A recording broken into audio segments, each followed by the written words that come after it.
एक बार फिर से एक भारतीय होने के नाते मुझे मेरे प्रधानमंत्री पर गर्व होता है। उनकी हर अंतर्राष्ट्रीय यात्राएं जिस तरीके से न सिर्फ देश के मान सम्मान को बढ़ाने का काम करती हैं, बल्कि जिस तरीके से हमारे देश की मजबूत पहचान को अंतर्राष्ट्रीय स्तर पर भी बढ़ाने का काम करती हैं। हर डिसीजन मेकिंग में जिस तरीके से आज की तारीख में भारत का एक महत्वपूर्ण से है। उस दिन जब मेरे प्रधानमंत्री जी ने अपने संबोधन में ही बोला कि आज की तारीख में जब भारत बोलता है तो दुनिया सुनती है, और हकीकत है, भारत जब आज की तारीख में बोलता है तो दुनिया सुनती है, क्योंकि भारत का वो कंट्रीब्यूशन अब रहा है हर क्षेत्र में। इस बार के विजिट में भी आप देखें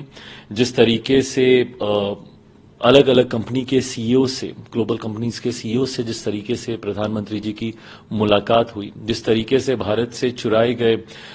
आर्टिफैक्ट्स थे उसको जिस तरीके से 297 ऑफ देम को वापस लाया गया है, ये कहीं ना कहीं भारत की एक मजबूत पहचान को अंतर्राष्ट्रीय स्तर पर दर्शाने का काम करता है। क्वाड समिट के लिए मेरे प्रधानमंत्री जी गए थे। क्वाड 4 देशों का ये समिट है, उसमें जिस तरीके से भारत की एक महत्वपूर्ण योगदान है। अलग अलग विषयों को लेकर चर्चा हुई, सर्वाइकल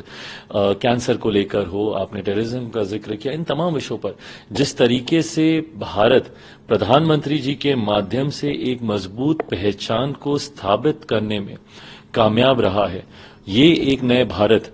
की दिशा में, एक विकसित भारत की दिशा में भारत के मजबूत कदम है। और इसके लिए मैं पुनः मेरे प्रधानमंत्री आदरणीय नरेंद्र मोदी जी का धन्यवाद करता हूं और उनको एक बार फिर से एक सफल यात्रा के लिए ढेर सारी बधाई, शुभकामनाएं।